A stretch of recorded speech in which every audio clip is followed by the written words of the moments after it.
सुप्रभातम भैया बहनों, मैं आचार्य महेश कुमार शर्मा, सरस्वती शिशु मंदिर इंटर कॉलेज केशवपुरी, मुजफ्फरनगर। मैं आज आपको सामाजिक विषय कक्षा 6 में पाठ पाषाण काल, आखेटक, संग्राहक और उत्पादक के विषय में, जो इस पाठ के अंदर जो प्रकरण हैं, 3 चीज़ हैं: आखेटक, संग्राहक और उत्पादक। इस विषय में मैं आपसे चर्चा करूंगा। देखो भैया बहनों, जिस प्रकार हम घर में रहकर गर्मी, बरसात और जाड़े से अपनी सुरक्षा समझते हैं, उस समय क्या था कि मानव के पास न तो घर था, न ही उसके पास खाने के लिए कोई ऐसी सामग्री थी। तो उस समय धीरे धीरे मानव में कुछ परिवर्तन हुआ। मानव में परिवर्तन कैसे हुआ कि मानव दोनों पैरों पर खड़ा होना सीखा। मानव को अपने हाथ और मस्तिष्क का पता चला और उसे यह पता चला कि अंगूठा दबाने से मैं अपना कोई भी कार्य आसानी से कर सकता हूं। मानव को ऊंचाई और गहराई और लंबाई का एहसास हुआ, तो धीरे धीरे उसकी बुद्धि और उसके मस्तिष्क का विकास होता चला गया। अब प्रश्न आता है कि हम पाषाण काल कहते किसे हैं? पाषाण काल का अर्थ होता है पत्थर काल, अर्थात पत्थर का समय। अब हम पत्थर का समय अर्थात कहने का अर्थ है कि वो समय जो पत्थर के औजार होते थे, उस समय को हम पाषाण काल कहते हैं। क्योंकि मानव के पास कोई हथियार थे नहीं, तो वह पत्थरों से औजार बनाकर अपने पेट भरता था। उन औजारों से जंगली जानवरों का शिकार करता था और अपना पेट भर लेता था। अब प्रश्न आता है कि पाषाण काल को कितने भागों में विभाजित किया जाता है? आपको यह पता लग गया कि पाषाण काल कहते किसे हैं। पाषाण काल कहते हैं पत्थर के काल के समय को, पत्थर काल अर्थात उस समय को। और उस समय को कहते क्यों है? क्योंकि वह समय उनके पास पत्थर के औजार थे। ऐसा उस समय देखने में मिला। अब पाषाण काल को 3 भागों में विभाजित करते हैं। पहला है पुरा पाषाण काल, दूसरा है मध्य पाषाण काल और तीसरा है नव पाषाण काल। अब हम बात करेंगे पुरा पाषाण काल की। पुरा पाषाण काल में मानव नदियों के किनारे, झीलों के किनारे और तालाबों के किनारे रहता था। क्यों?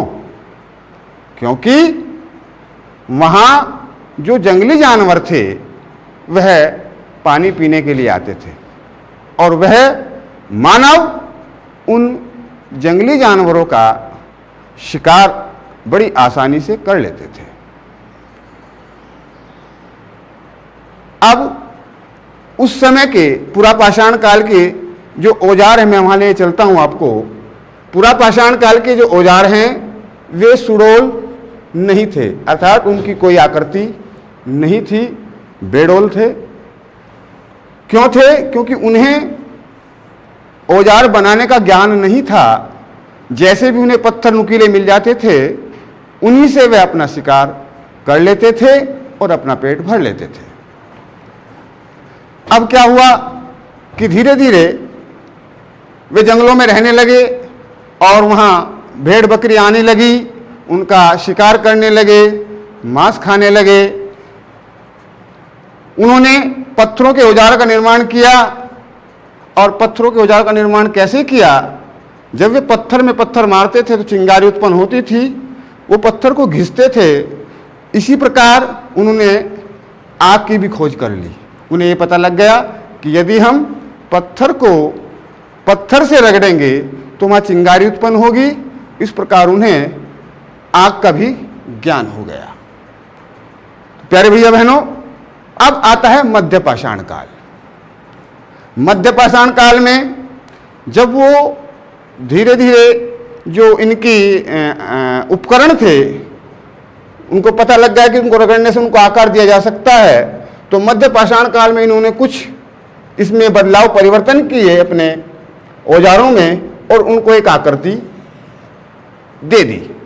आप देख रहे होंगे ये मध्य पाषाण काल के औजार थे। अब इनके पास जंगली जानवरों को मारने के लिए ना तो नुकीले नाखून थे, ना दांत थे, ना मजबूत जबड़े थे, तो क्या इनके पास और जरिया क्या था? वो था केवल पत्थरों के औजार। इसमें मध्य पाषाण काल में इन्होंने जैसे जैसे जंगलों में रहे तो वहाँ प्रकृति का परिवर्तन हुआ। और प्रकृति का परिवर्तन ऐसा हुआ कि जो वहाँ जंगलों में बर्फ जमी हुई थी वो भी पिघल गई, और वहाँ का जो पृथ्वी थी वो अनाज को उत्पादित करने में सफल रही। और उन्होंने जो वहाँ घास फूस इकट्ठा की और उससे जो दाने झड़े, उन दानों से नया अनाज उत्पादन हुआ। इस प्रकार इन्होंने इस मध्य पाषाण काल में कृषि का ज्ञान प्राप्त कर लिया। कैसे कि यदि हम वहाँ के उस समय के अनाज को पृथ्वी पर गिरें तो वहाँ, क्योंकि पृथ्वी गीली थी, वहाँ खाद था, तो उस खाद से यदि हम जब खेती करते हैं तो किसान भी पहले खेत को खोदता है, उसके बाद उसको पानी देता है, फिर खोदता है, फिर दाने को, अनाज को उस खेत में बोता है और फिर उसको पानी देता है। इस प्रकार उनको अनाज मिलता है। तो मध्य पाषाण काल के लोगों ने अनाज का उत्पादन किया और उसे कृषि का भी ज्ञान हो गया। अब बात आती है नवपाषाण काल की। नवपाषाण काल में जो औजारों में परिवर्तन हुआ वो मैं आपको दिखा रहा हूं। इसमें विशेष आकृतियां मानव ने बनाई, वो इसलिए क्योंकि उसे हाथ और मस्तिष्क का प्रयोग करने का ज्ञान हो गया था।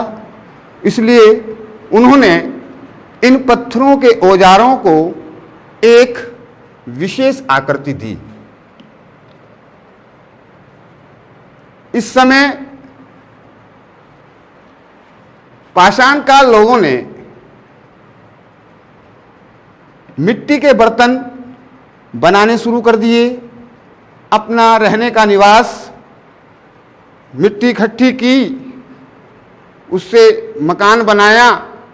मकान बनाने के बाद जो वहाँ घास फूस थी उससे अपने छप्पर डाले, और धीरे धीरे क्या हुआ कि वहाँ बस्ती चली गईं।